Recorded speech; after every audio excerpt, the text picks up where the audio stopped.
Hello there, and welcome to Sleepy Science. Tonight we wander through a gentle, impossible question. What if William Shakespeare, the famous playwright with ink on his fingers, had access to something like ChatGPT?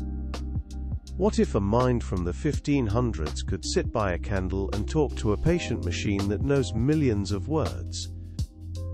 It is a silly question, and also a serious one. Hidden inside it are quiet stories about how brains work, how language is shaped, and how tools can change the way humans think. We drift between a wooden desk in London and glowing servers humming in the dark. We move slowly, one soft idea at a time, from quills to algorithms, from sonnets to statistics, from human memories to silicon ones. Somewhere, in a small, impossible corner of imagination, Shakespeare opens a strange, glowing notebook and says, very softly, "Good my friend, what words have you for me tonight?" Imagine a small room in London, more than 400 years ago. The floor is wooden and creaks in the cool night air. The only light comes from a candle, breathing slowly as it burns. Outside, the city is dark. No neon signs. No car headlights. Only the faint glow of the moon and the distant sound of footsteps on stone. On a rough table lies a sheet of paper, a bottle of ink, and a feather quill. This is powerful technology for Shakespeare. It lets thoughts inside his head turn into marks that can cross space and time. It lets a line he writes tonight be spoken on a stage months from now, and remembered in someone else's mind years after that. For him, this is already magic. When you write a message on your phone, you are doing something similar. You are taking the private voice in your head and turning it into symbols for another brain to read. The tools are different, but the basic act is the same. Your neurons fire. Tiny chemical messengers cross microscopic gaps called synapses. Patterns of activity become patterns of letters. It feels simple, but it is one of the most complex things the universe has ever done. Now imagine that. On Shakespeare's desk next to the ink there is also a small glass box that glows faintly blue. It hums very quietly, like a purring cat. Shakespeare does not know what electricity is. He does not know what a transistor is. He only knows that when he speaks to the box, it answers in words. To him, this might feel like talking to a patient ghost who has read every book in the library. To us, we would call it an artificial intelligence. Not a thinking ghost, not a person, but a machine trained on astonishing amounts of text. Millions and millions of sentences, from plays, poems, scientific papers, recipes, and casual chats, all folded into patterns of numbers inside a model.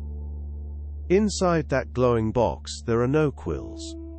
There are no tiny librarians shuffling papers. There are only layers of math. Each layer takes in a pattern of numbers and turns it into a different pattern. Over and over, through dozens or hundreds of layers, the machine learns to guess what word should come next. It does not know what love feels like, but it can predict that love often appears near heart and sorrow and joy. It does not know what stage looks like, but it learns that stages often have actors and curtains and crowds. You do something similar in your sleep. Every night, as you drift toward dreams, your brain replays bits of the day. It strengthens some connections, and lets others fade. It notices which ideas often go together. The smell of rain, and the sound of traffic. The voice of someone you care about, and the feeling in your chest. Without trying, you are always updating a quiet, internal model of the world. So when Shakespeare slowly leans toward this strange box, and whispers a line, "Good morrow, gentle engine. Help me write a sonnet." What happens next is that one set of patterns, his words, flow into another set of patterns, the model. Electricity races through circuits. Numbers dance and settle. And then, letter by letter, the box replies. If you could hop inside Shakespeare's mind in that moment, you would find a storm of activity. Billions of neurons, like tiny trees sending electrical waves down their branches. Regions of his brain for language begin to glow with activity. There is an area near the side of the left brain, often called Broca's area, that helps plan the movements for speech. Another area, Wernicke's area, helps with understanding and choosing words. Other regions handle memory, emotion, and rhythm. When he hears the machine answer, his auditory cortex turns vibrations in the air into patterns of meaning. His brain compares the machine's line to his own style. Is it too plain? Too modern? Too clumsy, or strangely perfect? Tiny judgment circuits in his frontal lobes weigh each phrase. He might smile. He might frown. Either way, he is not just receiving text. He is reacting with his whole nervous system. Your brain does this too whenever you read or chat with an AI. You are not a passive viewer. You are an active editor. Every sentence you see becomes raw material that your brain can accept, reshape, or quietly reject. Neuroscientists sometimes call this predictive processing. Your brain is always making guesses about what should come next. When reality matches your guess, everything feels smooth. When it does not, your attention wakes up a little. So if the AI wrote, "Shall I compare thee to a summer's screen?" your modern brain might notice the odd word. It does not fit the pattern you expect. Shakespeare might notice the same thing, for different reasons. He has never seen a glowing screen. The word has no weight to him. It is like a ghost idea with no place to land. This is one small way that tools and time shape language. We can only understand metaphors built from things we know. You understand buffering and lag and uploading as feelings, not just technical terms. Shakespeare knew instead about plague ships, wooden stages, letters carried by hand, and candles burning low in the night. His metaphors grew out of that world. An AI trained mostly on modern text would carry echoes of ours. If Shakespeare really did have access to ChatGPT, the first quiet change would be speed. Today, a model can draft a sonnet almost instantly. In Shakespeare's time, each line took time to imagine, time to speak, and time to write. Ink dried slowly. Paper was not cheap. Actors waited for new scenes. Speed matters because it changes how often you can explore. When you can try hundreds of versions in a few minutes, you can wander widely through idea space. You can ask the model, "Write this speech again but sadder. Now try it as a joke. Now make it simple enough for a child." Your brain then skims, reacts, and picks the threads that feel most alive. This can feel like magic, but underneath it is statistics. The AI has learned that certain patterns of words usually follow other patterns. If a sentence starts to be or not to be, it knows that "that is the question" often comes next. If a poem begins with soft natural images, like roses and clouds and rivers, the model tends to continue in that style. It does not know why these patterns feel beautiful. It only knows that humans have written them before. Here is a gentle secret. Your brain is also a kind of pattern machine. Over years, it watches and listens and remembers what kinds of stories people tell. You learn what a joke feels like, what a tragedy feels like, what a bedtime story sounds like. You may not know the rules in math form, but they sit in the connections between your neurons. When you write or speak, you are sampling from those patterns. So in that candlelit room, if Shakespeare asks the box for 10 different endings to a scene, he is not asking it to be him. He is asking it to be a mirror of possibilities. He can scan the lines. His intuition, trained over years of listening to actors and crowds, will quietly say yes to some and no to others. The AI offers branches. The human chooses which branch to walk down. This is one important difference between a brain and a model. The model is a frozen pattern of what it has seen. It does not feel the weight of a decision. It does not care if a play succeeds or fails. A human, even when they feel calm and sleepy, still lives with emotions and stakes. Shakespeare's choices would be shaped not only by what sounds pretty, but by fear, hope, money, friendship, and the politics of his day. Picture the backstage of the Globe Theatre. Costumes hang on rough pegs. Wooden swords lean against the wall. Actors mutter their lines under their breath, testing how they sound. Voices rise and fall. Feet thump softly as they pace through invisible scenes. If Shakespeare had a machine that could spit out pages of dialogue, he would still face the same old problem. Do these words live when spoken aloud by human mouths? Language on the page is one thing. Language in a living body is another. Your own brain treats heard words and silent reading a little differently. When you listen, your auditory system works harder. When you read, your visual system takes the lead. But in both cases, parts of your motor system, the parts that control your tongue and lips, quietly rehearse the sounds. You are half speaking in your head. Actors experience this even more intensely. They embody the rhythm of a line. Short, sharp sentences feel like quick heartbeats. Long, flowing ones feel like slow breaths. Sleepy science scripts, like this one, lean on long, gentle lines that roll softly from one to the next. Your nervous system feels that pace. It starts to match it. An AI model does not have a body to feel this rhythm. It can be trained to imitate it, because it has seen many examples of calm, smooth writing.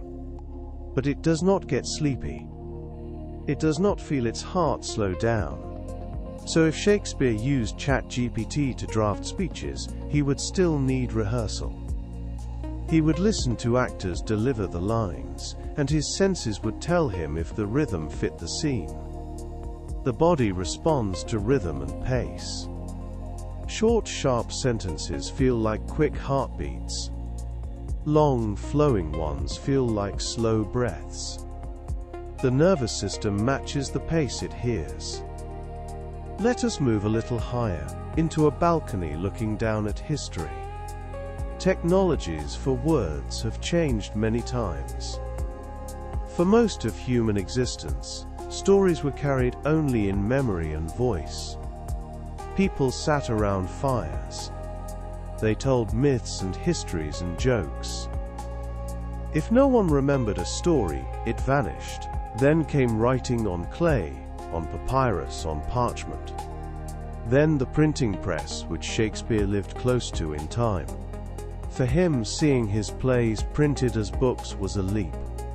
Printed pages could travel far beyond London. They could cross oceans. They could survive fires, wars, and plagues. The printing press did something quiet and powerful to the human mind. It allowed people to build longer chains of thought. A scientist could publish a book full of detailed diagrams and experiments. Another scientist, years later, could read it, test it, and push the idea further. Knowledge began to stack like bricks, one layer on another, building tall towers of understanding. Today, AI language models are another layer of that tower. They compress enormous libraries into a tool you can talk to.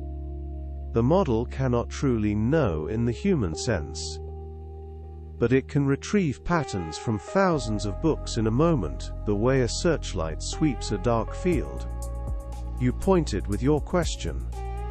It lights up a path. If Shakespeare had this, he might ask for quick summaries of ancient myths, or legal customs, or astronomy. He could study how people in faraway lands spoke and thought, without waiting for rare travelers to tell him. His plays might include characters from more cultures, more scientific ideas, more varied voices.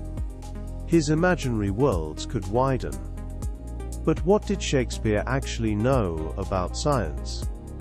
What did people in his time understand about the world? Let us drift for a moment into the scientific landscape of late 1500s and early 1600s England. It was a time of slow, quiet change. Some old ideas were beginning to crack. New ones were just starting to form. In Shakespeare's London, most people still believed the Earth sat at the center of the universe. The sun, moon, and stars all circled around us. This idea came from ancient Greek thinkers, especially a man named Ptolemy, who lived more than 1,000 years before Shakespeare. Ptolemy's model had been copied and studied for centuries. It felt right because it matched what people saw. The sun rose in the east and set in the west. It looked like it was moving around a still Earth. But even in Shakespeare's lifetime, a few astronomers were starting to question this. A Polish scholar named Nicholas Copernicus had published a book in 1543 suggesting that maybe the Earth moved around the sun instead. Copernicus died the same year his book came out, so he never saw the debate it started. By Shakespeare's time, some educated people had heard whispers of this idea. But it was still controversial. The Catholic Church, and later the Protestant churches, mostly held to the old view. Historians who study old books and letters have found that Shakespeare probably knew about these debates. His plays mention astronomy and the stars many times. In Hamlet, a character talks about the stars being fire, and the sun being a goodly kissing carrion. These lines show he was thinking about what the heavens were made of. But he did not need to pick a side. As a playwright, he could use both old and new ideas, whatever served the story. ChatGPT, drawing from modern textbooks, would tell Shakespeare that Earth orbits the sun, that stars are distant suns, that the universe is billions of years old. These facts would have shocked him. They would have challenged everything his culture believed about humanity's place in the cosmos. But they might also have given him new metaphors. Instead of comparing love to the steady, central Earth, he might have compared it to a planet wandering through space, pulled by invisible forces. Medicine in Shakespeare's time was a mix of old traditions and slow discoveries. Doctors still followed ideas from ancient Greek and Roman texts. They believed the body was made of 4 fluids called humors: blood, phlegm, yellow bile, and black bile. When these humors were balanced, you were healthy. When they were out of balance, you got sick. This system had been passed down for more than 1,000 years. It came from a Greek doctor named Galen, who lived in the 2nd century. Galen's writings were still the main textbooks for medical students in Shakespeare's England. But Galen had mostly studied animals, not humans. He had never actually dissected a human body, because it was forbidden in his time. By Shakespeare's era, some doctors were starting to look at real human bodies. In 1543, the same year Copernicus published his book about the sun, a Belgian doctor named Andreas Vesalius published a detailed book of human anatomy. Vesalius had done careful dissections. He drew what he saw with incredible detail. His book, called On the Fabric of the Human Body, showed muscles, bones, and organs in ways that had never been drawn before. But this knowledge spread slowly. Most people in Shakespeare's London never saw Vesalius's drawings. Most doctors still relied on the old humoral system.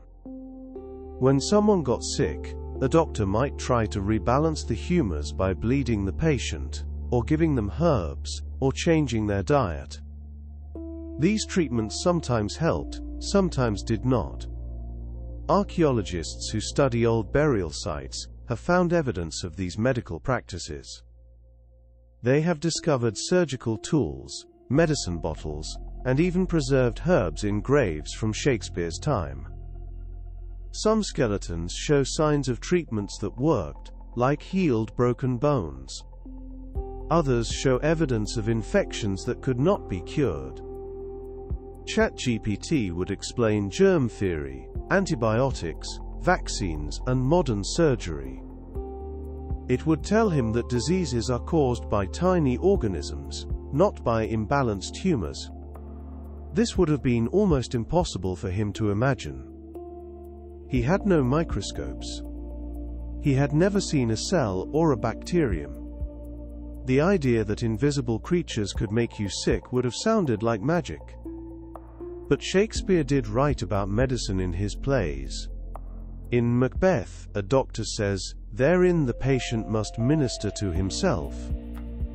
This line suggests that even in Shakespeare's time, people knew that some healing came from within. Modern research on the placebo effect and the mind-body connection shows that this intuition was partly right. Your beliefs and emotions do affect your health, though not in the way the humoral system described. The study of plants and animals in Shakespeare's time was called natural history. It was mostly about collecting, describing, and categorizing. Scholars would travel, or read travel books, and write down what they saw. They would draw pictures of strange animals and unusual plants. These books were popular. People were curious about the wider world. One of the most famous natural historians of Shakespeare's era was a Swiss man named Conrad Gesner. He published a massive book called Historia Animalium, or History of Animals, in the mid-1500s. It tried to describe every known animal. But Gesner had never seen most of these creatures himself. He relied on stories from travelers, old texts, and sometimes pure imagination. His book included real animals like elephants and lions, but also mythical ones like unicorns and sea monsters. This mix of fact and fiction was common. Without photographs or easy travel, it was hard to verify what was real. A traveler might describe a strange creature they saw, or thought they saw, and that description would be copied into books for decades. By Shakespeare's time, some of these stories had been repeated for centuries. Shakespeare himself was interested in plants. His plays mention hundreds of different flowers, trees, and herbs. Scholars who study his works have counted more than 180 plant references. Some of these were common English plants he would have known from walking in the countryside. Others came from books about foreign lands. Botanists today can identify most of the plants Shakespeare mentioned. They know that when he wrote about rosemary for remembrance, he was referring to a real herb that grows in Mediterranean climates. When he mentioned hemlock, he was talking about a poisonous plant that was used in ancient Greece to execute prisoners. His knowledge came from a mix of direct observation and reading. ChatGPT would explain evolution, genetics, ecosystems, and DNA. It would tell him that all living things are related, that species change over time, that traits are passed down through genes. These ideas would have been revolutionary. In Shakespeare's time, most people believed that species were fixed, created exactly as they were, never changing. The idea that a bird and a fish shared a common ancestor would have seemed absurd. But modern biologists have found that Shakespeare's observations were sometimes surprisingly accurate. When he wrote about how plants grow or how animals behave, he was often describing real patterns. He just did not have the scientific framework to explain why those patterns existed. His intuition was good, even if his explanations were limited by the knowledge of his time. Mathematics in Shakespeare's England was mostly practical. Merchants needed arithmetic to calculate prices and profits. Builders needed geometry to design structures. Sailors needed navigation to cross oceans. But abstract mathematics, the kind that explores patterns for their own sake, was still rare. The most advanced mathematics of Shakespeare's time came from the Islamic world and from ancient Greece. Euclid's geometry had been translated into English. Arabic numerals, the number system we use today, had mostly replaced Roman numerals for calculations. But algebra was still in its early stages. Calculus would not be invented until decades after Shakespeare's death. Some scholars in Shakespeare's era were starting to push mathematics further. In Italy, mathematicians were solving cubic and quartic equations. They were developing new symbols and methods. But this work was mostly happening on the continent, not in England. Shakespeare would have had little exposure to it. Historians who study old account books and merchant records can see how people actually used math in daily life. They find calculations for trade, taxes, and construction. The math is usually correct, but the methods are sometimes slow and cumbersome by modern standards. People did not have calculators or computers. They did everything by hand, sometimes using counting boards or abacuses. Shakespeare's plays show that he understood basic math. His characters talk about money, measurements, and time. In The Merchant of Venice, there are complex calculations about loans and interest. These scenes suggest that Shakespeare, or at least his audience, was comfortable with financial mathematics. ChatGPT would explain calculus, statistics, probability theory, and abstract algebra. It would describe concepts like infinity, imaginary numbers, and higher dimensions. These ideas would have been almost impossible for him to grasp. They require years of study and a completely different way of thinking about numbers. But modern mathematicians have found that some of the patterns Shakespeare noticed in language mirror mathematical patterns. The rhythm of iambic pentameter, the meter he used in most of his plays, follows a mathematical structure. 5 pairs of syllables, each pair with a weak beat followed by a strong beat. This creates a predictable pattern that the brain can recognize and remember. In a way, Shakespeare was using math without knowing it. Chemistry in Shakespeare's time was still mostly alchemy. Alchemists tried to turn base metals into gold. They searched for an elixir that would grant eternal life. They believed that all matter was made of combinations of a few basic elements: earth, air, fire, and water. These ideas came from ancient Greek philosophy. Most alchemists never succeeded in their goals. But their experiments led to real discoveries. They learned how to purify metals, how to make dyes and medicines, how to create new materials. Some of their techniques are still used in chemistry today, though we understand the underlying principles much better. Alchemists worked in secret, often in small laboratories filled with strange equipment. They used furnaces, retorts, and alembics to heat and distill substances. They wrote their notes in code, using symbols and metaphors to hide their methods. This secrecy made it hard for knowledge to spread. Each alchemist had to rediscover techniques that others had already found. Shakespeare mentions alchemy in several plays. In The Tempest, a character talks about turning lead into gold. In All's Well That Ends Well, there are references to alchemical processes. These mentions suggest that Shakespeare's audience was familiar with alchemy, even if they did not practice it themselves. Modern chemists have analyzed old alchemical texts and tried to recreate their experiments. They have found that some alchemists were surprisingly skilled. They could create complex compounds even if they did not understand atomic structure. Their observations were often accurate, even when their explanations were wrong. If Shakespeare had asked ChatGPT about chemistry, the AI would explain atoms, molecules, chemical bonds, and the periodic table. It would describe how elements combine to form compounds, how reactions release or absorb energy, how catalysts speed up processes. This knowledge would have transformed alchemy into modern chemistry. But it would also have taken away some of the mystery and wonder that made alchemy so appealing to people of Shakespeare's time. The understanding of light and vision in Shakespeare's era was still based on ancient ideas. Most scholars believed that vision worked by something coming out of the eyes, reaching out to touch objects, and then returning with information.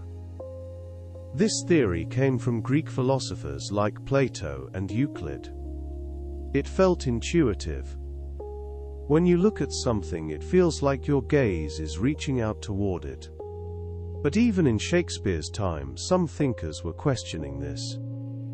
An Arab scientist named Al-Hazen, who lived in the 11th century, had proposed that light comes from sources like the sun or a candle, bounces off objects, and then enters the eyes. His work had been translated into Latin, and was known to some European scholars.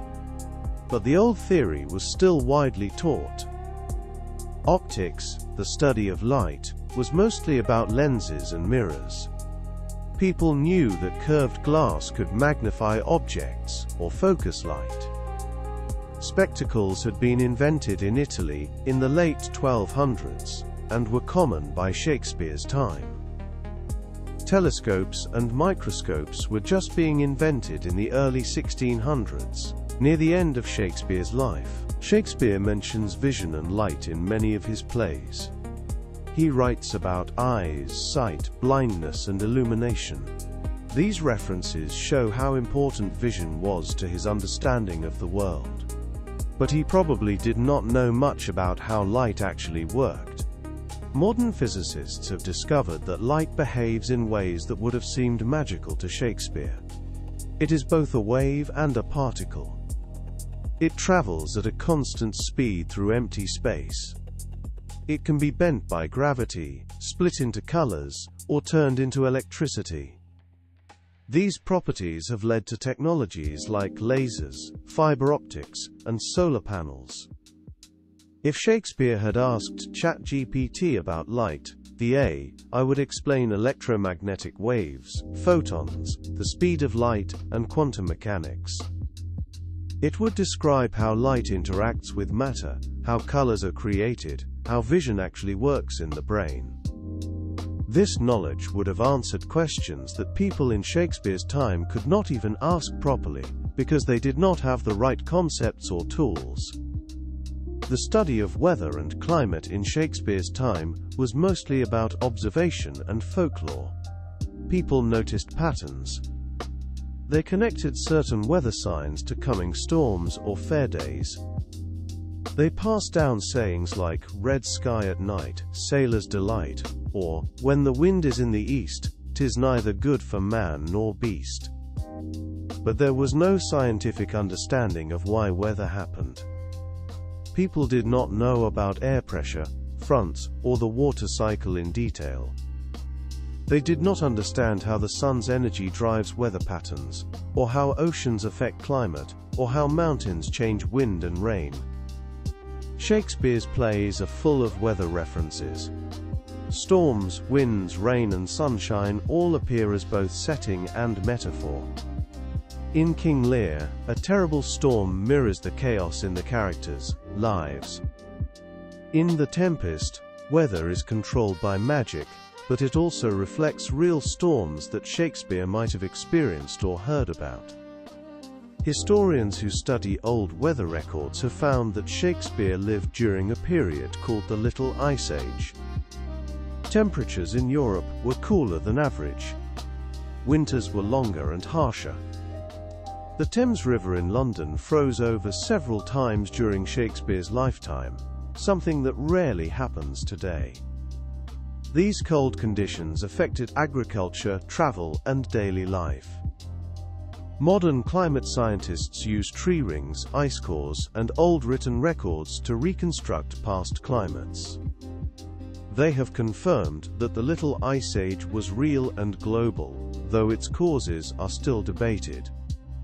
Some scientists think it was caused by reduced solar activity, volcanic eruptions, or changes in ocean currents. Others suggest it was a combination of factors. If Shakespeare had asked ChatGPT about weather and climate, the AI would explain atmospheric pressure, the greenhouse effect, global warming, and climate models. It would describe how scientists can predict weather days in advance, how they study past climates, and how human activities are changing the Earth's climate today. This knowledge would have been almost unimaginable to someone in Shakespeare's time, when weather seemed completely unpredictable and beyond human understanding. But Shakespeare's observations about weather were often accurate, even if his explanations were not scientific. He noticed that certain conditions led to certain outcomes. He understood that weather affected mood and behavior. Modern research on seasonal affective disorder and weather's impact on psychology shows that some of these connections are real, even if the mechanisms are different than Shakespeare imagined. At the same time, there is a gentle warning. When answers come too quickly, it is easy to skip the slow work of deep understanding. Your brain builds strong memories when it struggles just a little. When you search for the right word, or wrestle with a concept, your neurons lay down thicker traces. An instant suggestion from a machine can help, but it can also steal that small, useful struggle. So if Shakespeare leaned too heavily on ChatGPT, perhaps some of his lines would lose their strange, knotty depth. They might become smoother, more average, more like what the model has already seen. His weirdest, boldest metaphors might be gently sanded down. The future might gain more polished plays but lose some wildness. Your own creativity lives in that wildness too. In the weird sentence you write that no algorithm would predict. In the quiet thought that does not quite fit any template. Those are the moments where your brain stops copying and starts inventing. Let the question turn around. Not, what if Shakespeare had ChatGPT? But, what if ChatGPT had Shakespeare? In other words, what happens when we train machines on the works of a single powerful voice? Most large models today are trained on countless authors. Their style is a blend of many. But, you can fine-tune a model on a smaller set of texts. You can ask it to learn the rhythms of one writer.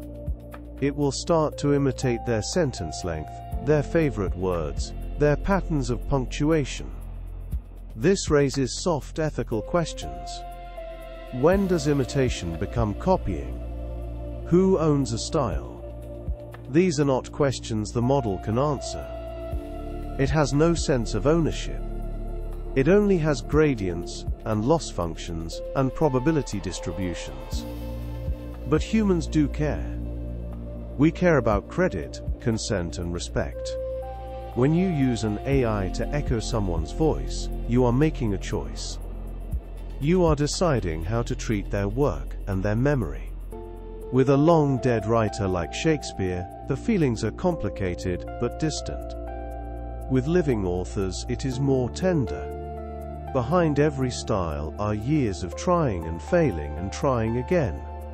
Behind every voice is a person. Thinking about these questions in a calm and unhurried way can be part of your own science of being human. You notice how much you care about fairness.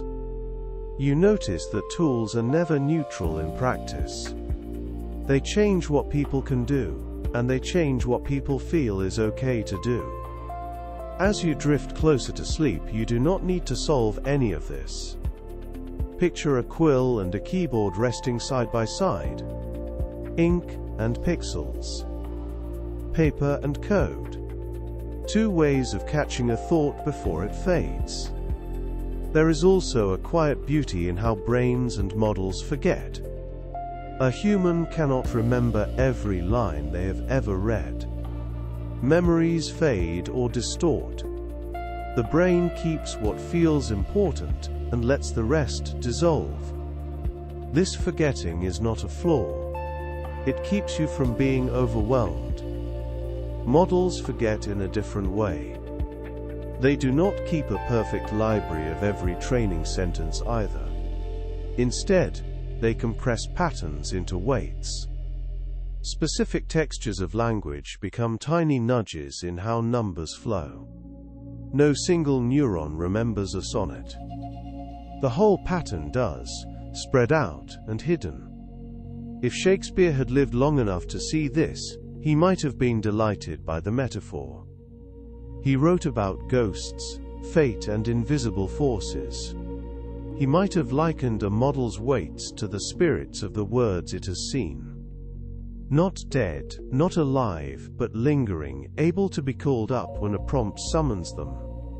You do something similar when you recall a half-remembered poem or song. You do not replay the exact original sound. You reconstruct it from traces. Your brain makes its best guess, fills in missing pieces, and smooths over the gaps. Most of the time this works. Sometimes it creates little errors that feel just as real as truth. Knowing this can be strangely comforting. Neither humans nor AIs are perfect mirrors. We are all, in our own ways, pattern makers and pattern guessers. We live in a world too rich to hold exactly. So we hold it approximately, in stories, in models, in dreams. During deep sleep, the brain's electrical rhythms change. Neurons begin to fire in slow waves, rising and falling together. Memories from the day are quietly sorted. Some are saved. Some are trimmed away. Connections are softened and refined. In REM sleep, when dreams are most vivid, the brain makes wild associations. Characters and places and emotions mix together. Dreams might show Shakespeare on a spaceship, or a chatbot in a wooden theater. Dreams are the mind's own generative model, sampling from experience and recombining it into something new. So even if Shakespeare never had ChatGPT, and ChatGPT never truly knows Shakespeare, your sleeping brain can still bring them together. It can imagine a world where past and present and future sit at the same table, where old stories meet new tools, where science and art and technology are not separate boxes, but one quiet river of ideas. We live in a time when machines can answer questions in seconds. The human brain, sculpted by millions of years of evolution, can feel, care, and choose. Both are astonishing. Both are still full of mystery. As we come to the end of this sleepy journey, picture Shakespeare once more in his candlelit room. The candle has burned low. Wax pulls at its base. The streets outside are quieter now. The mysterious glass box has dimmed, its words finished for the night. On the table lies a page filled with writing. Some lines were suggested by the machine. Some came from the playwright's own restless mind. But together they became something neither could have made alone. A new pattern. Another small gift to whoever might hear it. Tools like ChatGPT can help explore ideas, but they are not the source. The source is human experience, feelings, and unique ways of seeing the world. Somewhere, in a story that only exists in imagination, a playwright and a program say goodnight to each other. The candle is blown out. The screen goes dark. The room fills with quiet, timeless sleep. Before we let the story fade completely, let us circle back for a slower, deeper walk. This time, we will look more closely at the real history and the real science hidden under the what if. The picture will stay calm and quiet. The details will just get a little sharper around the edges. In Shakespeare's England, reading and writing were not common skills for everyone. Historians who study old court records and signatures think that maybe 3 or 4 people out of 10 in London could read at the time. In the countryside, the number was even lower. Books were still expensive objects. Paper cost money. Printing required metal type, presses, ink, and trained workers. The printing press itself had arrived in England around 1476, brought by a printer named William Caxton. By Shakespeare's lifetime, London had a guild called the Stationers, company that controlled which books could be printed. Surviving records from that company show when plays were registered, who owned the rights, and how often certain works were reprinted. These are primary sources. They let book historians trace the life of a play page by page. When we say that Shakespeare's words spread through books, we can point to numbers. For example, scholars have counted how many different printed editions of certain plays appeared before the year 1642, when the theatres were closed. Some popular plays, like Henry IV Part 1, went through many editions. Others appeared only once. This is concrete evidence that even before digital tools, some stories moved faster through society than others. Now imagine adding ChatGPT into that historical record. If a printer in London in 1600 could generate a clean, error-checked copy of a play in minutes, the number of copies could rise much faster. Typos set by hand might drop. Editors might ask an AI to check meter, spelling, or Latin quotes. Book historians today already use computers to compare old printed pages letter by letter. In our imaginary world, printers could have used a similar kind of pattern matching to fix mistakes before ink ever hit the page. There is also the question of words themselves. Modern dictionaries, like the Oxford English Dictionary, list about 1,700 words, where the first known written use appears in Shakespeare's plays or poems. Linguists are careful here. They say first known use in print, not first time the word existed. Spoken language comes before writing. Many of those words were probably used by other people in speech, long before a printer captured them in ink. Still, the numbers tell us something. Someone in that time period was pushing written English in new directions. New verbs. New adjectives. New ways of turning nouns into actions. If Shakespeare had an AI model to suggest synonyms, rearrange lines, or test new coinages, it might change which experiment survived. Some fresh words might appear once in a draft, then vanish forever if he clicked away from them. Linguists who study how new words spread sometimes use network models. They imagine each person as a dot, and each conversation as a line connecting dots. A new term appears at one dot, then travels along the lines as people talk. Computer simulations show that if a person with many connections uses a word, it spreads faster. In Shakespeare's world, an actor speaking on the globe stage was such a hub. Their voice reached hundreds of ears at once. Today, a viral post or a popular AI-generated phrase can travel even farther and faster. Millions of screens. Billions of views. Social scientists track these flows with data. They count how often a phrase appears on websites over time. They measure slopes on graphs of word frequency. In a way, they are doing for digital language what book historians did for printed plays. If we gave Shakespeare access to these graphs, he might be amazed. He lived before large-scale statistics. He could feel what an audience liked by listening to cheers or silence. He could not see a chart showing, for example, how often the word love appeared in all printed books of his century. Today, tools like Google Ngram Viewer let researchers do exactly that by scanning millions of pages. Before we dive into how AI works, let us pause for a moment in Shakespeare's world of knowledge. What tools did people actually have for learning and sharing information? How did scientific ideas spread, or fail to spread, in his time? In Shakespeare's England, most scientific knowledge came from books. But books were expensive. A single printed book might cost as much as a week's wages for a skilled worker. Only wealthy people, or people connected to universities or noble households, had access to large libraries. Shakespeare himself probably had limited access to books. He was not university educated.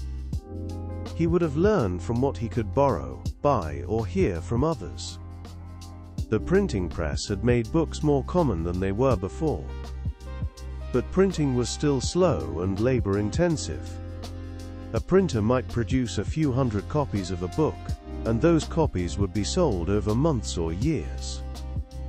If a book did not sell well, the printer might not make more. So even important scientific works might only reach a small audience. Historians who study book ownership in Shakespeare's time have found that most people owned very few books, if any. Wills and inventories from the period show that a typical middle-class household might own a Bible, a prayer book, and maybe one or two other volumes. Only scholars, nobles, and wealthy merchants had substantial collections. Scientific knowledge also spread through personal networks. Scholars wrote letters to each other, sharing observations and theories. They met in person when possible, visiting each other's homes or gathering at universities. These networks were slow and fragile. If a letter was lost, or if two scholars never met, their ideas might never connect. Some scientific knowledge came from practical experience. Craftspeople knew how to work with materials, even if they did not understand the underlying chemistry. Farmers knew how to grow crops, even if they did not understand plant biology. Doctors learned from treating patients, even if their theories were wrong. This practical knowledge was often more reliable than the theoretical knowledge in books. Archaeologists have found evidence of this practical knowledge in old workshops and homes. They discover tools, materials, and techniques that show sophisticated understanding, even when written records are scarce. A blacksmith might not have been able to explain metallurgy, but they knew how to heat and shape iron. A brewer might not have understood fermentation, but they knew how to make beer. If Shakespeare had asked ChatGPT about any scientific topic, the AI would draw from millions of modern sources. It would have access to peer-reviewed research, detailed textbooks, and vast databases. This would be like giving Shakespeare access to every library in the world, updated in real time. The difference in scale is almost impossible to imagine. But there is something important to remember. Modern science builds on centuries of careful work. Each discovery depends on previous discoveries. Each tool depends on previous tools. You cannot jump directly from Shakespeare's understanding to modern knowledge. You need all the steps in between. This is why ChatGPT, trained on modern texts, might struggle to explain things in ways that Shakespeare would understand. The AI uses concepts and vocabulary that did not exist in his time. It assumes knowledge that had not been discovered yet. To truly help Shakespeare, the AI would need to build up from what he already knew, step by step, the way science actually developed. Now shift from history to the inside of the AI box. How does a model like ChatGPT actually move from Shakespeare's question to a flowing answer? Computer scientists talk about transformers, attention, and tokens. The words sound complex, but the core ideas can be told simply. First, the model does not see whole words the way you do. It breaks text into small pieces called tokens. Sometimes a token is a whole word, like king. Sometimes it is part of a word, like ing at the end. Each token is turned into a list of numbers called a vector. You can think of this as a coordinate in a very high-dimensional space. Not 2 dimensions like a flat map. Not 3 like a room. But hundreds. Next, layers of the transformer look at these vectors. In each layer, attention mechanisms decide which token should look at which other tokens. If the sentence is, "The king held the crown in his hand," the word king pays attention to crown and hand. The math gives higher weights to connections that seem important for predicting the next token. This is not human attention with feelings. It is a way of steering numbers. The original transformer design was described in a 2017 research paper by a group of computer scientists. The title of the paper was, "Attention is All You Need."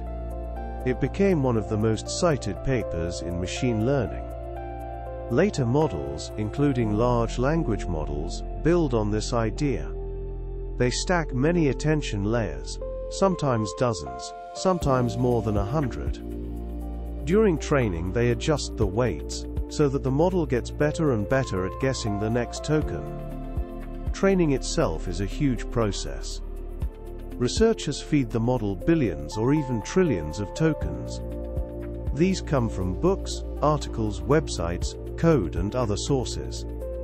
Every time the model guesses the next token, it checks whether it was right. When it is wrong, it nudges its internal weights to reduce the error next time. This is called gradient descent. It is a bit like slowly rolling down a hill toward a valley, always taking tiny steps in the direction that lowers the error. Neuroscientists who study the brain see echoes of this in how synapses strengthen or weaken. Experiments on animals and humans show that when certain neurons fire together often, the connections between them become easier to trigger. This is sometimes summarized as, "cells that fire together wire together." The phrase is informal, but it points toward a deep biological rule. Learning changes the physical structure of your brain. At the same time, brain imaging studies show that language does not live in just one spot.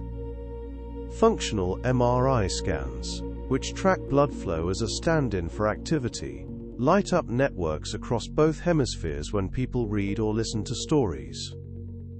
Broca's and Wernicke's areas are key nodes, but not the whole story. Regions for memory, vision, and even movement join in. When you imagine saying a line, motor areas in your brain become active even if your mouth stays still. Comparative studies between reading and listening show both overlap and differences. In one set of experiments, volunteers heard stories while lying in a scanner. In another, they read the same stories silently. Researchers saw that core language networks turned on in both cases. But visual regions were more engaged during reading, and auditory regions during listening. These findings support the idea that content and mode both matter for brain activity. If Shakespeare had been able to see such brain scans, he might have written different stage directions. He might have known that a whispered aside on stage does more than change sound volume. It changes which brain areas in the audience activate. Cognitive scientists today use this kind of data to design experiments on attention, memory, and comprehension. Back in the imaginary room, the AI box has none of this biology. No blood flow. No synapses made of living cells. Its neurons are lines of code and floating point numbers on hardware chips. It does not have a body or a lifetime of sensory experience. It learns from patterns in text, not from touching, tasting, or walking around a physical world. This gap explains some of the strange mistakes that large language models make. They can sound confident while stating a false fact. For instance, if prompted badly, a model might claim that Shakespeare wrote a play with a wrong date or title. It is not lying in the human sense. It is following patterns it has seen, even if those patterns came from incorrect or mixed sources. Researchers in computer science and psychology run careful tests to measure this behavior. They design benchmark questions with known answers. They check how often a model gets them right. They also look for hallucinations, where the model fills in details that do not exist in the training data. These studies help engineers adjust training methods and add safety layers. Historians face a similar problem when reading old documents. Not every letter or diary tells the truth. Some writers exaggerate. Some forget. Some have reasons to hide or twist events. So historians compare multiple sources. They cross-check dates. They examine handwriting, ink, and paper. They ask, who wrote this, and why? In both cases, whether it is an AI answer or an old manuscript, critical reading matters. Looking for evidence. Looking for patterns. Looking for places where stories disagree. Science, in history and in computing, grows stronger when people test claims, instead of just trusting them. There is also a myth side to Shakespeare's life that shows how stories can drift. Some people over the last 200 years have claimed that he did not write his own plays. They suggest other names like Francis Bacon or the Earl of Oxford. But when historians examine the evidence, including payment records, title pages, and references from other writers of the time, the mainstream view stays firm. The simplest explanation fits the data best. William Shakespeare of Stratford wrote the works we associate with his name. If an AI model is trained on both serious scholarship and scattered myths, it may repeat both unless guided. That is why prompt design and instructions matter. When you ask for consensus among professional historians, you nudge the model toward the most supported view. You are not changing the weights, but you are changing which parts of the network it leans on for that answer. Now zoom out once more to the idea of collaboration.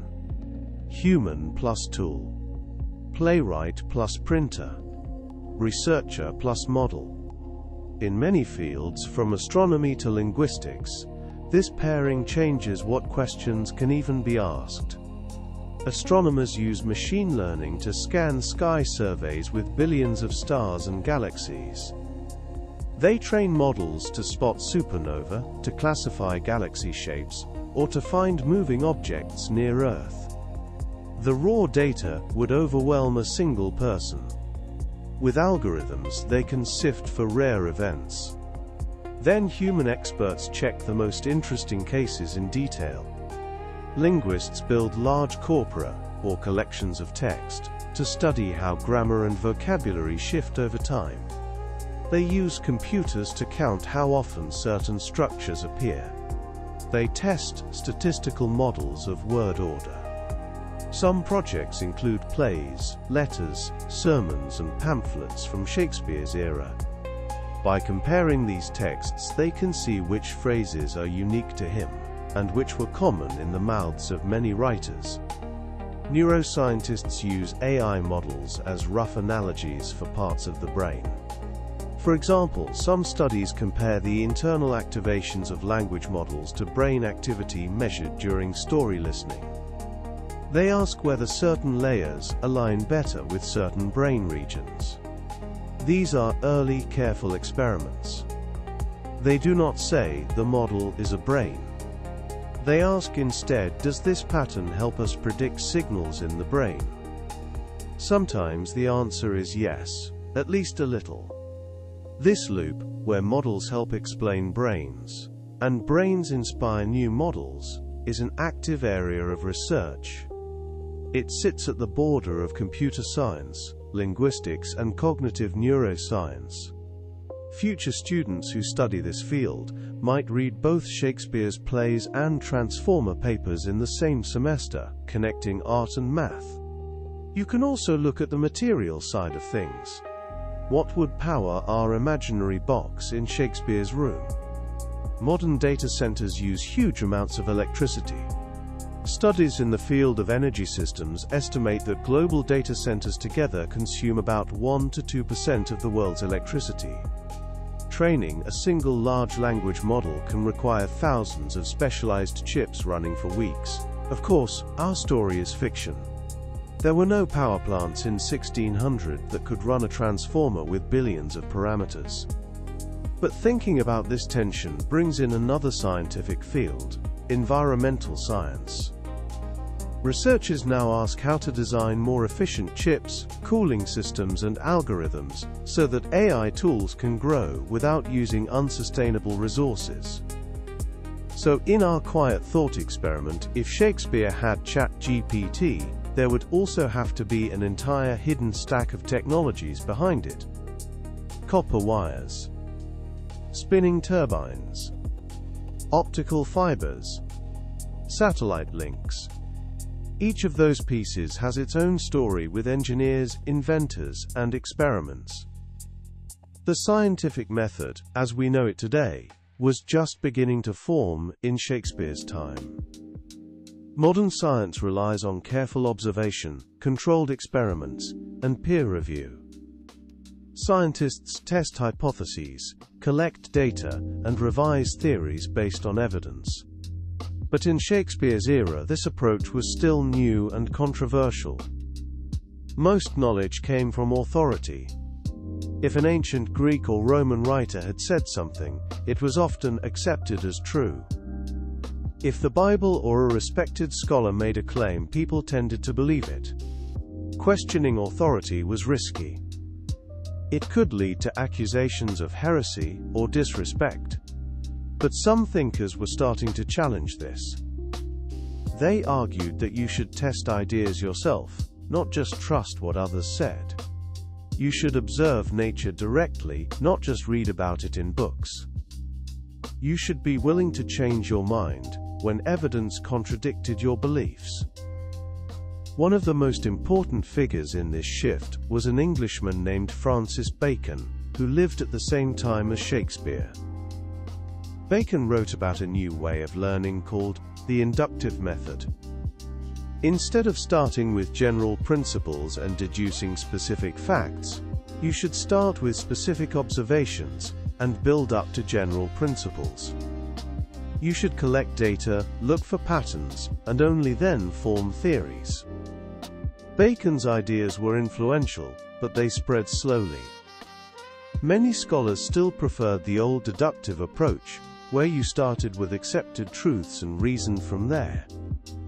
The experimental method, where you actively test ideas through controlled experiments, was still rare. Historians of science have found that even when experiments were done, they were often informal and not well documented. A scholar might try something once, see what happened, and then move on.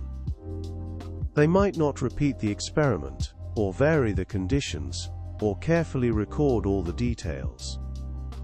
The idea of systematic, repeatable experiments was still developing. Shakespeare probably never met Francis Bacon, though they lived in the same city and moved in overlapping social circles.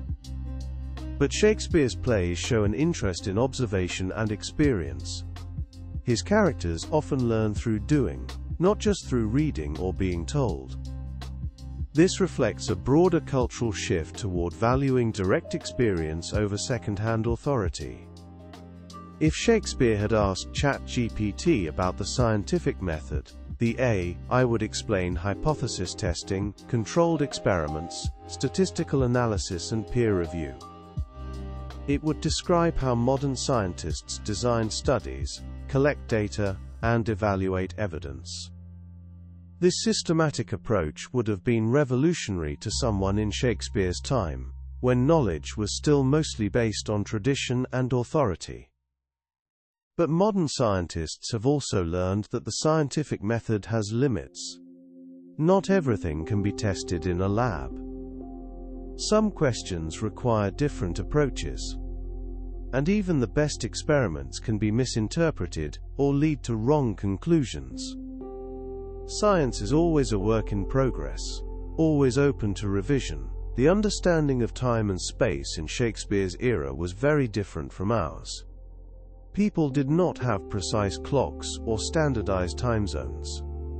They measured time by the sun, by church bells, or by hourglasses. A day was divided into hours, but those hours varied in length depending on the season. In summer, daylight hours were longer. In winter, they were shorter. Distance was also measured differently.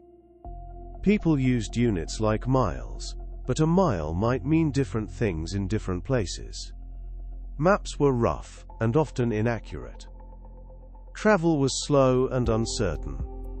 A journey that takes hours today might have taken days or weeks in Shakespeare's time. This affected how people thought about the world. Without precise measurements, it was hard to test scientific ideas quantitatively. You could observe that something happened, but you might not be able to measure exactly when or how fast or how far. This made it difficult to discover patterns that depend on precise timing or measurement. Astronomers were among the first to need precise timekeeping. They needed to know exactly when celestial events occurred, so they could compare observations made on different nights or in different places. Some astronomers used mechanical clocks, but these were expensive and not always reliable. Historians who study old astronomical records have found that observations from Shakespeare's time are often less precise than modern ones. But they are still valuable. By comparing old observations with new ones, scientists can track how celestial objects move over centuries. They can discover long-term patterns that would be invisible in shorter timespans. If Shakespeare had asked ChatGPT about time and space, the AI would explain relativity, quantum mechanics, and the nature of space-time. It would describe how time can slow down or speed up depending on speed and gravity, how space can curve, how the universe might have multiple dimensions. These ideas would have been completely incomprehensible to someone in Shakespeare's time, when time and space seemed absolute and fixed. But modern physicists have also discovered that some of the questions people asked in Shakespeare's time are still relevant today. What is time? What is space? How do they relate to each other? These are still active areas of research, still full of mystery. The study of the human body and mind in Shakespeare's time was a mix of medicine, philosophy, and religion. People did not have a clear separation between physical and mental health. Emotions were thought to affect the body directly. A strong emotion could cause physical symptoms. A physical illness could affect your thoughts and feelings. This holistic view had some truth to it. Modern research on psychosomatic medicine and the mind-body connection shows that emotions do affect physical health, and physical health affects mental state. But the mechanisms are different than people in Shakespeare's time imagined. The brain was not well understood. Most people thought the heart was the seat of emotions and intelligence. When characters in Shakespeare's plays talk about love or courage, they often refer to the heart, not the brain. This was the common understanding of his time. But some anatomists were starting to study the brain more carefully. They dissected human and animal brains, trying to understand their structure. They noticed that different parts of the brain seemed to have different functions. But they did not have the tools to study brain activity in living people. Modern neuroscientists use brain imaging, electrical recordings, and other advanced techniques to study how the brain works. They have discovered that different regions do have different functions, but the brain is also highly interconnected. Thoughts, emotions, and memories are distributed across many areas, not located in single spots. If Shakespeare had asked ChatGPT about the brain and mind, the AI would explain neurons, synapses, neurotransmitters, and neural networks. It would describe how memories are stored, how emotions are processed, how consciousness might emerge from brain activity. This knowledge would have transformed how people understood themselves and each other. But modern neuroscience has also confirmed some intuitions that people in Shakespeare's time had. They were right that the mind and body are connected. They were right that emotions affect health. They were right that experience shapes who we become. They just did not understand the mechanisms. Shakespeare's plays show deep insight into human psychology, even without modern scientific knowledge.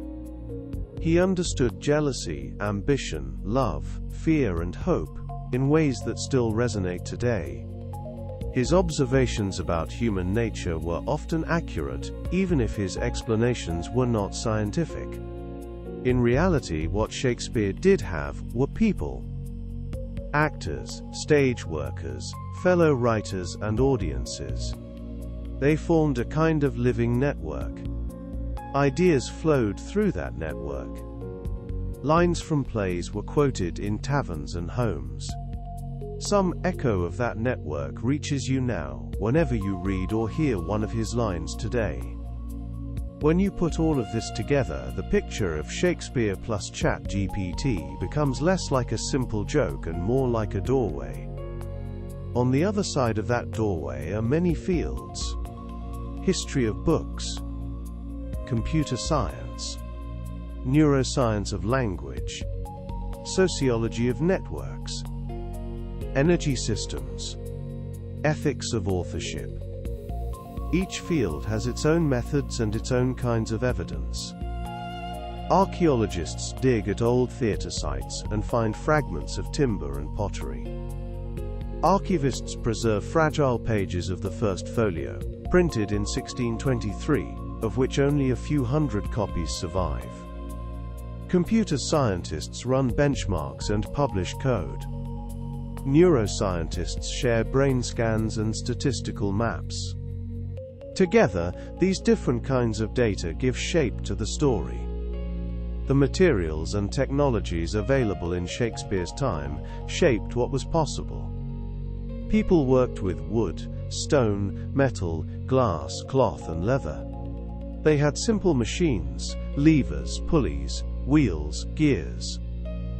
They could build impressive structures, but the tools and materials limited what they could create. Metallurgy, the science of working with metals, was well developed, but still based on trial and error.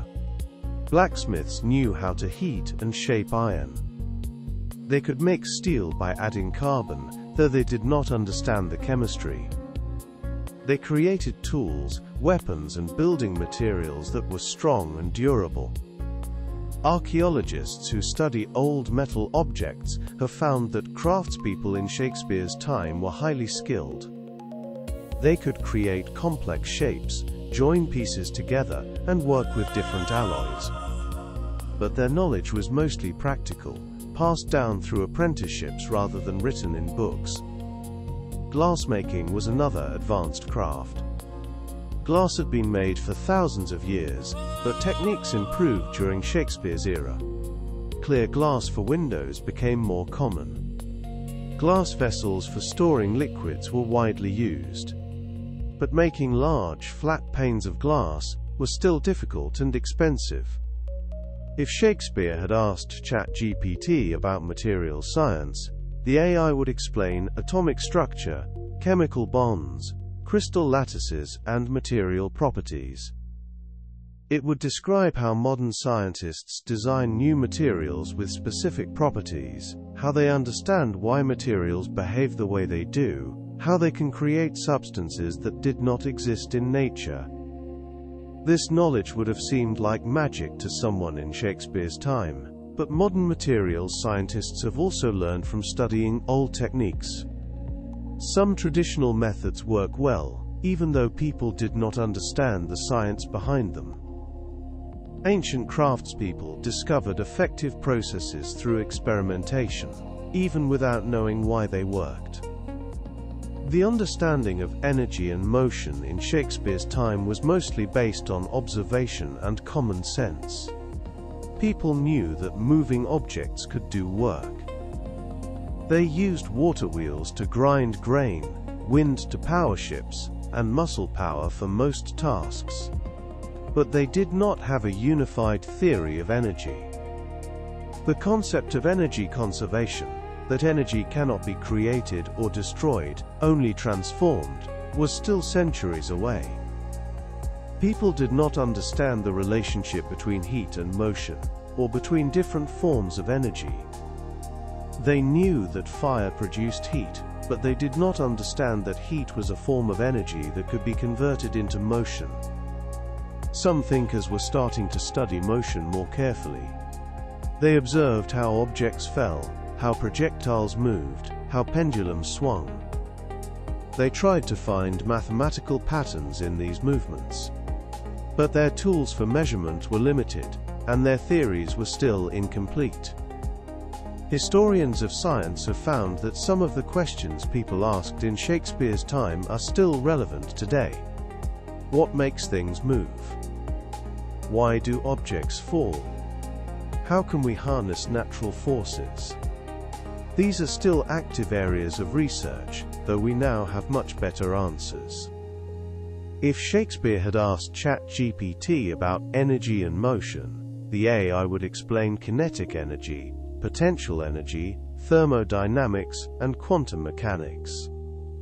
It would describe how energy transforms between different forms, how motion relates to force and mass, how the laws of physics govern everything from atoms to galaxies. This unified understanding would have been revolutionary. But modern physicists have also discovered that some intuitive ideas from Shakespeare's time were partly right. People understood that moving objects had power. They understood that natural forces could be harnessed. They just did not have the mathematical framework to describe these relationships precisely. The study of sound and music in Shakespeare's time was both practical and theoretical. Musicians knew how to create pleasing sounds with instruments and voices. They understood harmony, rhythm, and melody through experience. But they did not have a scientific understanding of how sound worked.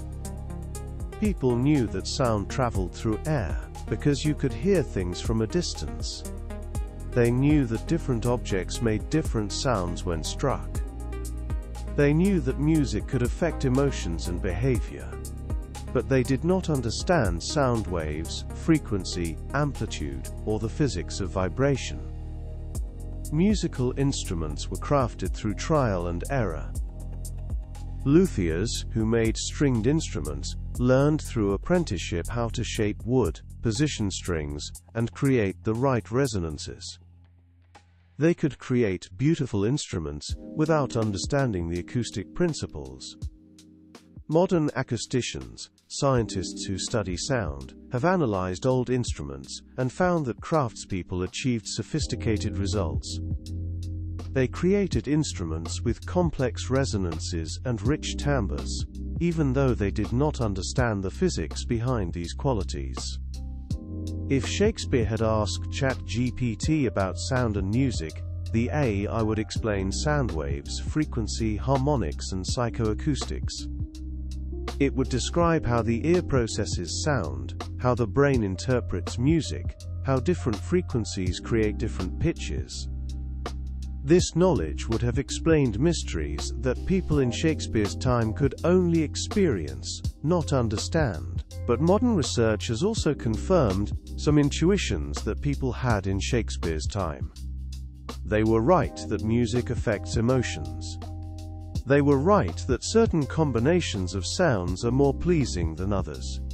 They were right that rhythm and melody have power over human psychology. They just did not understand the neurological and physical mechanisms. Shakespeare's plays are full of music and sound references. Songs, instruments, and the power of sound all appear in his works. He understood the emotional impact of music even if he did not know the science behind it. The understanding of the earth itself in Shakespeare's time was based on observation, ancient texts, and religious beliefs. Most people believed the earth was only a few thousand years old, based on biblical calculations. They did not understand that the earth's surface was constantly changing, that continents moved, that mountains rose and eroded over millions of years. Geology, the study of the earth, was still in its infancy. People noticed rocks, minerals and landforms, but they did not have a systematic way to understand them. Some scholars collected interesting stones and tried to classify them. But the idea that rocks could tell stories about the Earth's history was just beginning to develop. Fossils were sometimes found, but their meaning was unclear. Some people thought they were the remains of animals killed in Noah's flood. Others thought they were just strange rocks that happened to look like living things. The idea that fossils were evidence of ancient life, and that different layers of rock represented different time periods, was still controversial. Modern geologists use radiometric dating, stratigraphy, and other techniques to understand the Earth's history. They have discovered that the Earth is about 4.5 billion years old, that continents have moved and collided, that life has evolved over hundreds of millions of years. This deep time perspective would have been almost impossible for someone in Shakespeare's time to grasp. If Shakespeare had asked ChatGPT about the Earth, the AI would explain plate tectonics, the rock cycle, geological timescales, and how the Earth formed. It would describe how scientists can read the history of the planet in layers of rock, how they can reconstruct ancient environments, how they can predict future geological events. This knowledge would have transformed how people understood their place in time and space. But modern geologists have also found that some observations from Shakespeare's time were accurate, even if the explanations were wrong. People noticed that certain rocks were found in certain places. They noticed that landscapes changed over time. They noticed patterns in the natural world, even if they did not understand the underlying processes. Shakespeare's plays mention the natural world often. Mountains, rivers, oceans, and weather all appear as both setting and metaphor. He understood that nature was powerful and ever-changing, even if he did not understand the geological forces that shaped it. Navigation and exploration were transforming the world during Shakespeare's lifetime. European ships were sailing to places that had been unknown or only imagined. The Americas had been discovered by Europeans just a century before Shakespeare was born. By his time, maps were being redrawn constantly as explorers returned with new information. But navigation was still difficult and dangerous. Sailors used the sun, stars, and compass to find their way. They measured latitude by observing the angle of the North Star or the sun at noon. But they could not measure longitude accurately. Without knowing how far east or west they were, ships could easily get lost. This problem was so serious that governments offered huge rewards for anyone who could solve it. The British government eventually offered what would be millions of dollars in today's money for a reliable method to measure longitude at sea. The solution would not come until the 1700s, with the invention of accurate marine chronometers. Historians who study old ship logs and navigation records have found that many voyages took much longer than planned because ships got lost or had to wait for favorable winds. A journey that should have taken weeks might take months. Ships sometimes ran out of food or water. Crews died from scurvy, a disease caused by lack of vitamin C, which people did not understand at the time. If Shakespeare had asked ChatGPT about navigation, the AI would explain GPS, satellite positioning, modern maps, and oceanography. It would describe how ships today can know their exact position anywhere on Earth, how weather forecasting helps plan routes, how modern navigation has made sea travel much safer. This knowledge would have saved countless lives and transformed exploration. But modern navigators have also learned from studying old techniques. Celestial navigation, using the stars and sun, is still taught as a backup method. The principles that sailors used in Shakespeare's time are still valid, even if the tools are much more precise. Engineering and architecture in Shakespeare's time achieved remarkable results with limited tools. Builders constructed cathedrals, castles, and theaters that still stand today. They used geometry, experience, and careful craftsmanship to create structures that were both beautiful and functional. The Globe Theatre, where many of Shakespeare's plays were performed, was an engineering marvel for its time. It was a large, circular building with an open roof. It could hold thousands of people. The stage extended into the audience, creating an intimate connection between actors and viewers. But the builders did not have modern structural engineering calculations. They relied on traditional methods and trial and error. Archaeologists who have studied the foundations of the globe have found that the builders used techniques passed down for generations. They understood how to distribute weight, how to brace structures, how to work with the materials available. But they did not have the mathematical tools to predict exactly how much weight a beam could support, or how wind would affect a tall structure. Modern engineers use computer models, stress tests, and advanced materials to design buildings. They can calculate loads, predict failures, and optimize designs before construction begins. This has made buildings safer and more efficient, but it has also made them more uniform. The variety and character of older buildings came partly from the limitations and traditions of their time. If Shakespeare had asked ChatGPT about engineering, the AI would explain structural analysis, materials, science, computer-aided design, and modern construction methods. It would describe how engineers today can model entire buildings in virtual reality before building them, how they can test designs with simulations, how they can create structures that would have been impossible in Shakespeare's time. But modern engineers have also learned from studying old buildings. They have discovered techniques that work well even though the builders did not understand the physics. They have found that some traditional methods are still effective, and sometimes more sustainable than modern alternatives. Agriculture and food preservation were matters of life and death in Shakespeare's time. Most people worked on farms, or depended on farms for their food. A bad harvest could mean starvation. A good harvest meant survival for another year. Farmers had developed many techniques over centuries. They knew which crops grew well in which soils. They understood crop rotation, though they did not know the scientific reasons. They used manure and other organic materials to fertilize fields. They bred plants and animals selectively, choosing the best specimens for the next generation.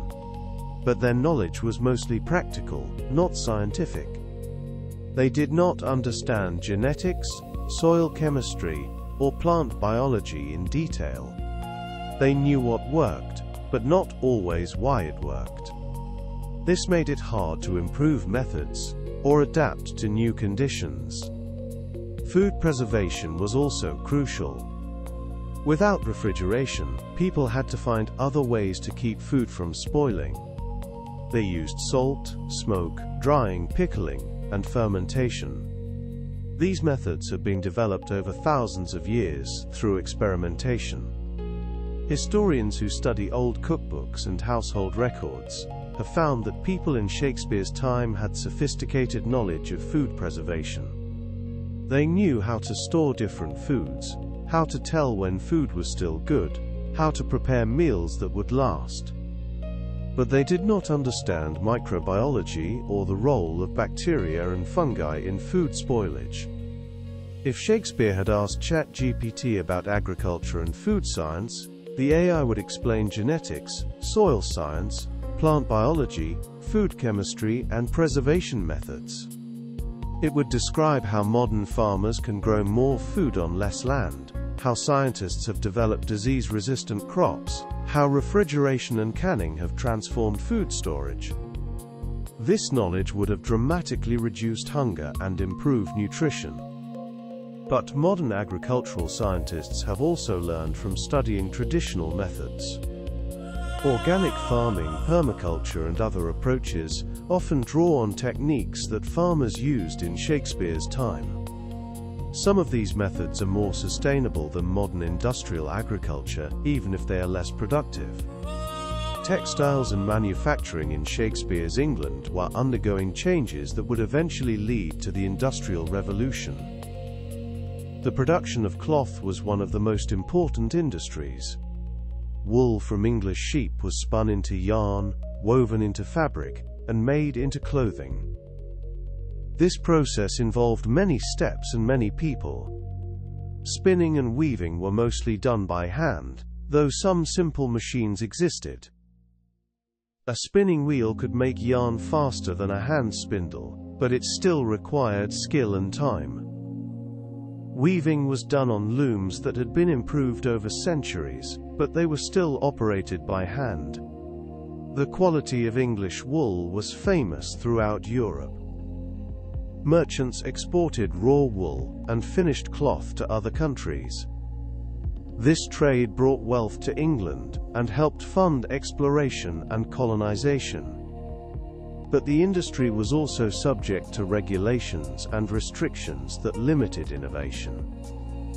Historians who study old textile samples and manufacturing records have found that craftspeople achieved remarkable quality with simple tools. They could create fine fabrics, intricate patterns, and durable materials. But production was slow and labor-intensive. Making enough cloth for a single garment might take weeks or months. If Shakespeare had asked ChatGPT about textiles and manufacturing, the AI would explain synthetic materials, industrial production, automation, and modern manufacturing methods. It would describe how machines today can produce vast quantities of fabric quickly and cheaply, how new materials have properties that natural fibers cannot match, how manufacturing has become highly automated. This knowledge would have seemed like magic to someone in Shakespeare's time, but modern textile scientists have also learned from studying old techniques. Some traditional methods produce better results than modern alternatives for certain purposes. Hand weaving can create textures and patterns that machines cannot replicate. Natural fibers sometimes have properties that synthetic materials cannot match. Education and learning in Shakespeare's time were very different from today. Most people did not go to school at all. They learned practical skills from their families or through apprenticeships. Reading and writing were specialized abilities, not universal skills. Boys from wealthy families might attend grammar schools, where they learned Latin, Greek, and classical literature. Girls were rarely educated formally, though some learned to read and write at home. University education was available only to a tiny fraction of the population, almost entirely men from wealthy families. The curriculum was based on ancient texts. Students read works by Greek and Roman authors that were hundreds or thousands of years old. They memorized passages, learned grammar, and practiced writing in classical styles. Modern subjects like science, mathematics beyond basics, or history as we know it, were not part of most education.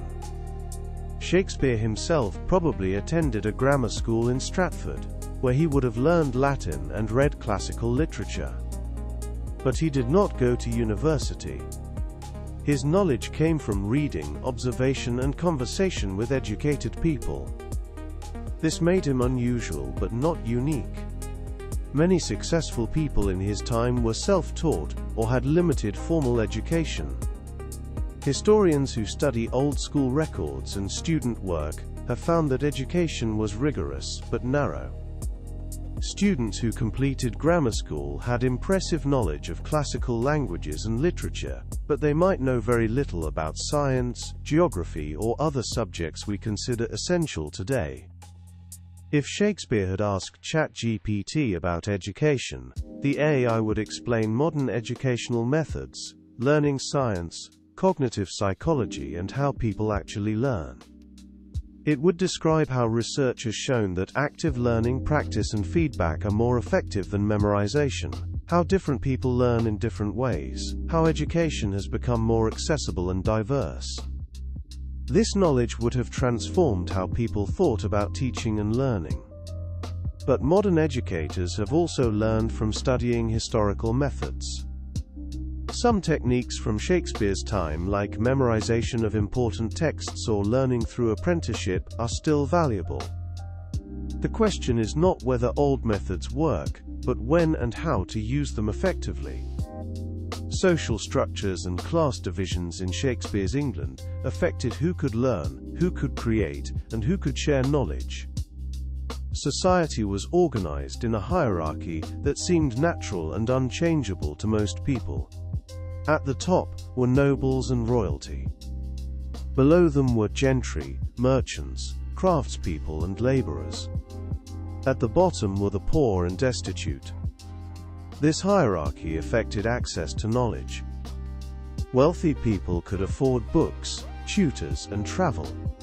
They had time to study and learn. Poor people had to work constantly just to survive. They had little time or money for education. But the system was not completely rigid. Some people moved between classes through marriage, education, or economic success. Shakespeare himself rose from a middle-class background to become successful and respected. His plays were performed for both commoners and royalty, though in different venues. Gender also limited opportunities. Women were expected to focus on household management and childrearing. They had few legal rights and little access to education or professional opportunities. Some women did learn to read and write, and a few even published works, but they were exceptions. Historians who study old court records, wills, and personal letters have found that social mobility was possible, but difficult. Most people stayed in the class they were born into. But enough people moved between classes to keep the system from being completely static. This mobility helped spread ideas and knowledge across social boundaries. If Shakespeare had asked ChatGPT about social structures, the AI would explain modern concepts of equality, social mobility, and how societies organize themselves. It would describe how research has shown that diverse groups often make better decisions, how access to education has expanded dramatically, how social structures have become more fluid in many places. This knowledge would have challenged fundamental assumptions about how society should work. But modern sociologists have also learned from studying historical societies. They have found that some aspects of older social structures, like strong community connections or clear social roles, had benefits as well as costs. The question is not whether old structures were good or bad, but what we can learn from them about building better societies today. Daily life in Shakespeare's London was very different from modern life. in ways that affected how people thought and learned. Most people lived in small, crowded spaces. Houses were often shared by multiple families. Privacy was rare. People spent much of their time in public spaces: markets, taverns, churches, theaters. This constant social interaction meant that information spread through conversation, as much as through reading. News traveled by word of mouth. Stories were shared and reshaped with each telling. Gossip and rumor were powerful forces. A play performed at the Globe might be discussed in taverns for weeks, with people quoting lines and debating meanings. The rhythm of daily life was tied to natural cycles. People woke with the sun and slept when it was dark. Candles and oil lamps provided light, but they were expensive and dim. Most activities happened during daylight hours. This meant that people had more time for sleep, and less time for activities that required artificial light. Food was seasonal and local. People ate what was available when it was available. There were no refrigerated trucks bringing produce from distant places. Winter meant preserved foods and root vegetables. Summer meant fresh fruits and vegetables. This connection to natural cycles affected how people thought about time, change, and the world around them. Historians who study old household records, diaries, and account books have found that daily life was both simpler and more complex than we might imagine. People had fewer material possessions, but they also had more time for social interaction and community activities. They faced constant challenges that we have solved, but they also had skills and knowledge that we have lost. If Shakespeare had asked ChatGPT about daily life, the AI would explain modern conveniences, technology, and how daily routines have changed. It would describe how electricity, plumbing, transportation, and communication have transformed how people live. This knowledge would have shown how dramatically life has changed, but also how some fundamental human needs and desires remain the same. But modern anthropologists and historians have also learned from studying how people lived in the past. They have found that some aspects of older ways of life, like strong community bonds or connection to natural cycles, had benefits that modern life sometimes lacks. The question is not whether old ways were better, but what we can learn from them about living well today. The understanding of disease and health in Shakespeare's time was limited by what people could observe without microscopes or modern medical knowledge. People knew that some diseases were contagious, but they did not understand how they spread. They knew that some people got sick and others did not, but they did not understand immunity or genetics. The most feared disease in Shakespeare's London was plague. Outbreaks occurred regularly, killing large numbers of people. The plague was caused by bacteria carried by fleas on rats, but people did not know this. They thought it was caused by bad air, or divine punishment, or imbalances in the body. When plague struck, the authorities would close theaters and other public gathering places. This happened several times during Shakespeare's career, forcing him and other playwrights to find other ways to make a living. People who could afford to would flee the city. Those who stayed faced the constant threat of infection. Other common diseases included smallpox, typhus, dysentery, and various fevers. Childbirth was dangerous for both mothers and babies. Many children died before reaching adulthood. Life expectancy was much shorter than today, though this was partly due to high infant mortality. People who survived childhood might live into their 60s or 70s, though this was less common than today. Modern epidemiologists, scientists who study disease patterns, have analyzed old records of deaths and illnesses. They have found that diseases followed patterns that people in Shakespeare's time could observe, but not explain. Plague outbreaks were more common in crowded, unsanitary areas. Some diseases were seasonal. But without understanding germs or immunity, people could not prevent or treat most illnesses effectively. If Shakespeare had asked ChatGPT about disease and health, the AI would explain germ theory, immunology, vaccines, antibiotics, and modern public health measures. It would describe how scientists today can identify pathogens, develop treatments, and prevent the spread of disease. This knowledge would have saved countless lives and transformed how people understood health and illness. But modern medical researchers have also learned from studying historical disease patterns and treatments. Some traditional remedies have been found to contain active compounds that really do help. Some public health measures from the past, like quarantine, are still used today. The question is not whether old medicine was worthless, but what useful knowledge it contained alongside the misunderstandings.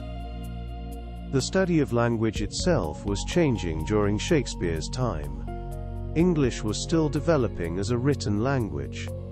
Spelling was not standardized. The same word might be spelled different ways, even by the same writer.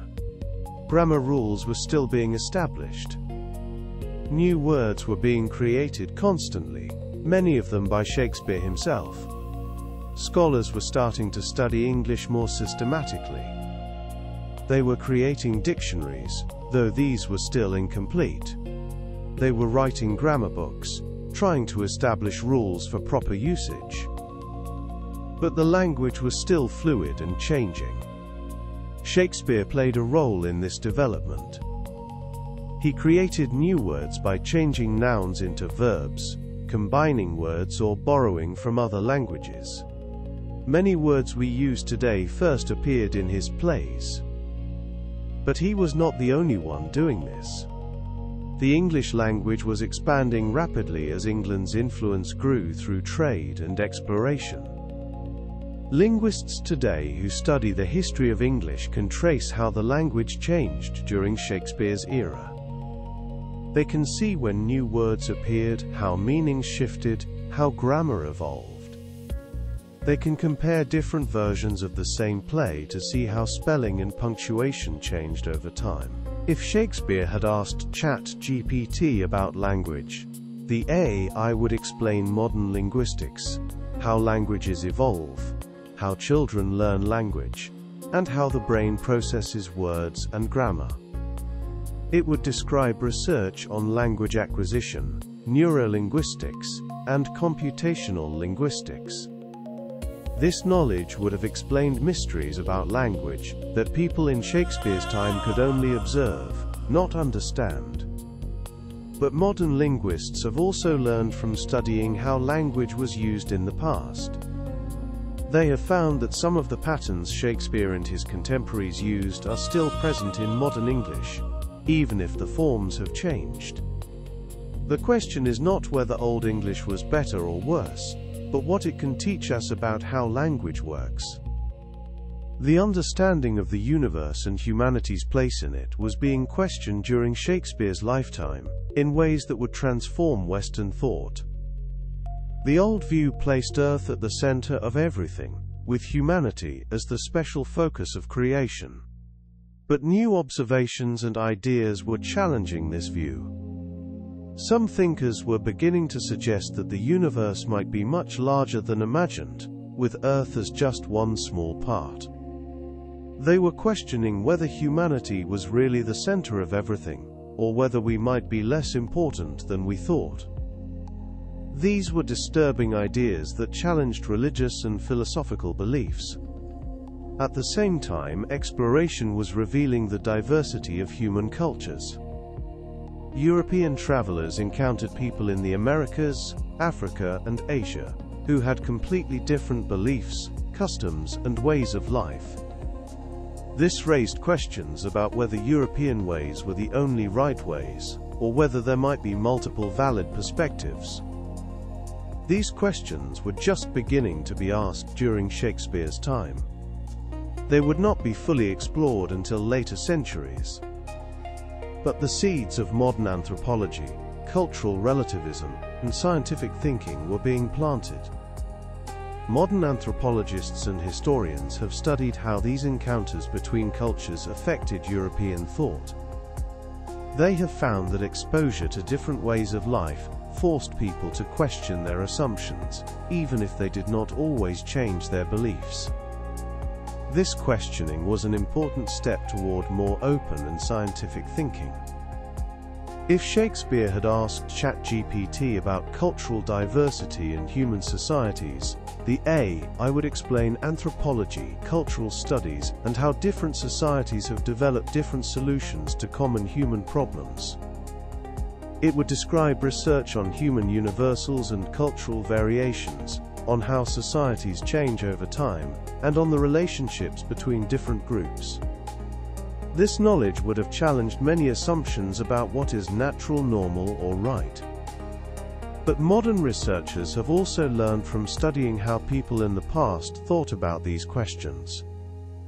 They have found that some insights about human nature and cultural diversity were present even in Shakespeare's time, though they were not fully developed. The question is not whether past thinkers were right or wrong, but what they saw that we might have missed, and what we see that they could not. By the time we return one last time to that small room in London, the scene is the same, but your understanding is fuller. The candle still burns. The street outside is still dark. The quill still waits over the page. And on the table, the impossible glass box still glows. Shakespeare asks it one more question, perhaps something simple like, "What do people 400 years from now think of my plays?"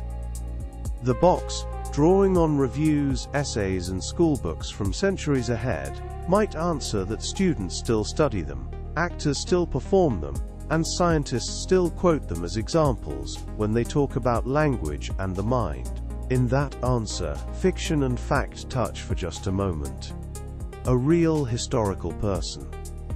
A real modern technology.